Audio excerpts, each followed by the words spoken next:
Привет, друзья мои! Сегодня у нас с вами снова тема вкусных завтраков. Хоть сырники не набрали большое количество просмотров, хотя я на это надеялся, и на вашу поддержку тоже, но тем не менее достаточно большое количество приятных откликов я увидел, что интересна тема и завтрака, и блюд из творога, и так далее. Поэтому я решил продолжить эту тематику. Надеюсь, что вам будет полезно. И сегодня хочу вам показать вариант интересной творожной запеканки. Она похожа на классическую, той, к которой мы все привыкли и которую мы любим и ценим из детства, но с небольшими доработками, как всегда, от вашего покорного слуги. И что мне нравится в этой творожной запеканке? Вы ее можете использовать не только как завтрак, не только как десерт, какой-то перекус, но и как полноценное завершающее блюдо какого-то праздничного стола. То есть это не там тяжелый жирный чизкейк, а это такая легкая творожная запеканка, но очень вкусная, которую можно красиво оформить и подать. Меньше слов, больше дела. Начинаем готовить. Творожная запеканка, она делается в форме. Это может быть форма какая-то, то есть с дном и бортами, не такая, а прямоугольная или круглая, классическая, в которой вы привыкли. Можно использовать вот такую, у меня просто нет хорошей формы для моего количества продуктов, поэтому я буду использовать вот такое вот металлическое кольцо, которое обычно используют для приготовления тортов или формовочных салатов. И вне зависимости от того, есть дно у вас или нет, нужно обработать эту форму так, чтобы творожная запеканка после выпечки к ней не прилипла. Для этого я использую рубашку, так называемую французскую. Это когда стенки обмазывают сливочным маслом, потом присыпают мукой. Но так как в сегодняшнем рецепте творожной запеканки мы не будем использовать муку, а будем использовать манку, то и рубашку я, соответственно, сделаю из манки. Что мы делаем? Берем свою руку, палец, мажем сливочным маслом, наносим его на стенки и размазываем. Так вот хорошо размазываем по стенкам небольшой кусочек сливочного масла. Мы как бы сами с вами создаем антипригарную поверхность. В зависимости от того, как хорошо вы промажете, будет зависеть, насколько хорошо будет цепляться мука или манка. И теперь мы с вами берем эту самую манку, насыпаем ее на форму и начинаем аккуратненько прокручивать, так, чтобы у нас стенки были полностью покрыты этой самой манкой.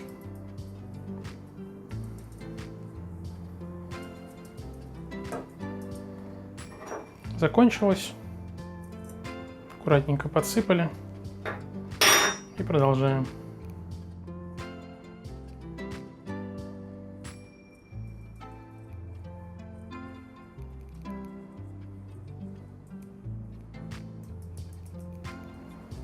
Вот такая вот. Соответственно, если вы используете форму с дном, то дно тоже хорошенько промазывайте сливочным маслом и присыпьте его немножко манкой. Я же беру фольгу, устанавливаю кольцо и фольгу подворачиваю.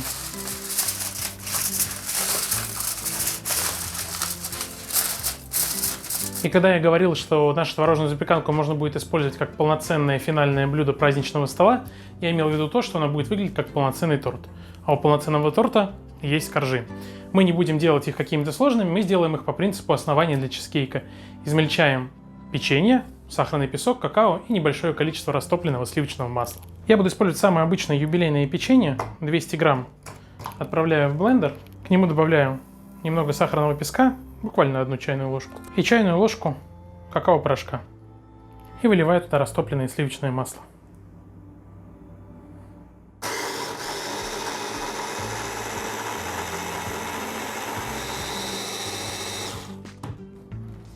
И получаем вот такую вот шоколадную крошку.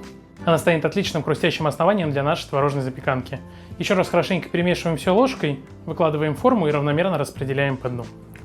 На всякий случай перемешиваю, чтобы сахар, сливочное масло, какао, все точно равномерно разошлось по печенью.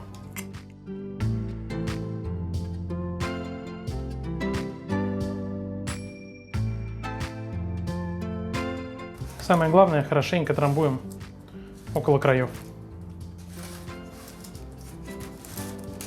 С основанием мы с вами закончили. Что касается творожной массы. Мне нравится, чтобы она была достаточно воздушная, пышная, хорошо размазывалась. Поэтому отдельно я добавляю желтки к творогу. Я использую сегодня 9% творог в пачках. А отдельно буду взбивать белки. Поэтому аккуратно отделяем белки от желтков.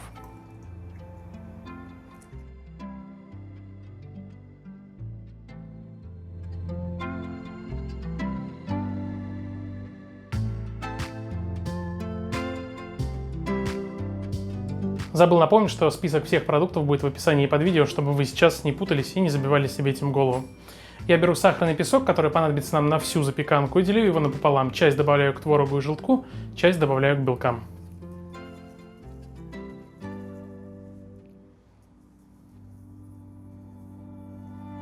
К творогу также добавляю ванилин и щепотку соли. Обязательно, для хорошего вкуса. И начинаем разминать творог и желтки, равномерно их перемешивая.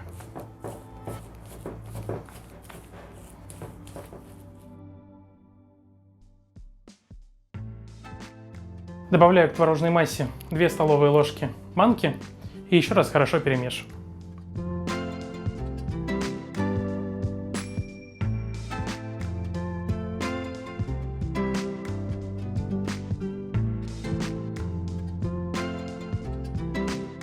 Ну а белки взбиваем с сахаром, как я и говорил, до пышной, хорошей массы.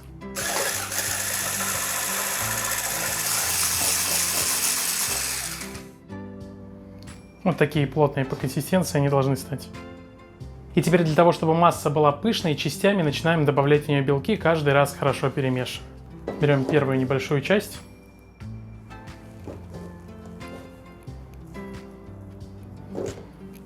И аккуратно смешиваем.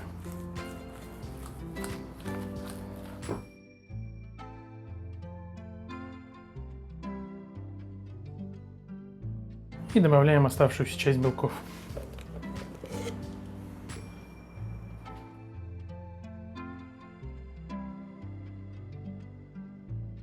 И вот теперь, когда наша творожная масса готова, тут уже дальше по вашему желанию. Хотите, можете добавить в нее какое-то количество замороженных ягод. Хотите, можете добавить изюм или шоколад.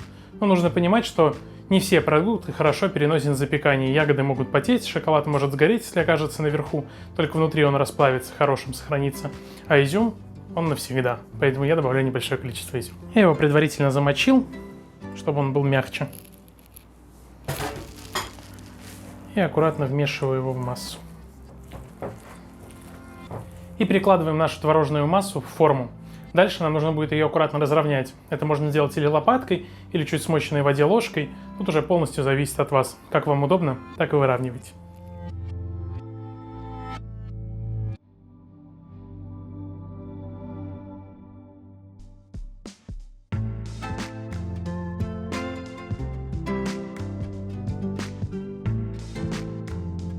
Отлично.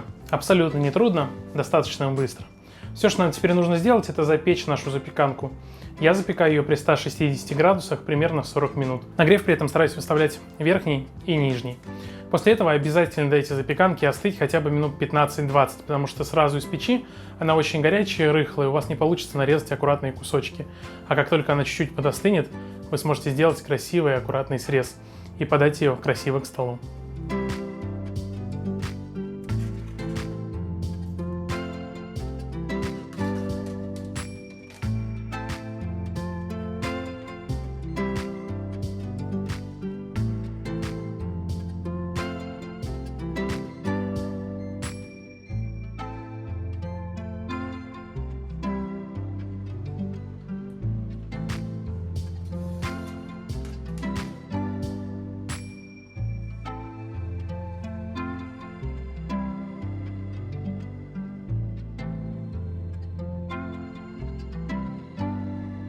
Запах стоит просто волшебный. Из-за того, что я не люблю использовать большое количество сахара в приготовлении творожной запеканки, она достаточно долго темнела, поэтому на последние 5 минут я увеличил температуру до 190 градусов.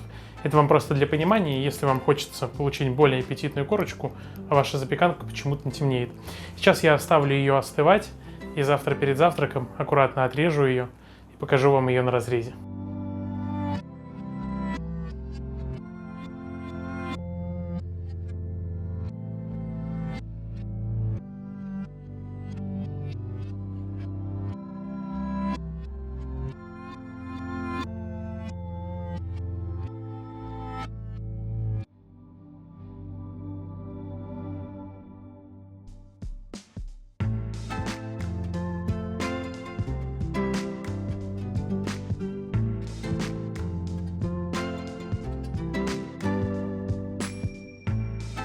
Вот это, друзья, я называю идеальной творожной запеканкой. Нежная, пышная, с изюмом, с вкусным шоколадным хрустящим коржом и со сгущенкой. По-моему, идеальное начало дня. Давайте скорее пробовать.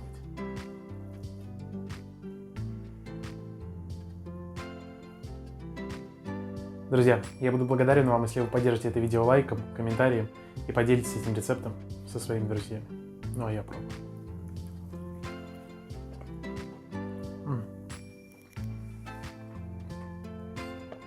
Как из детства, только лучше.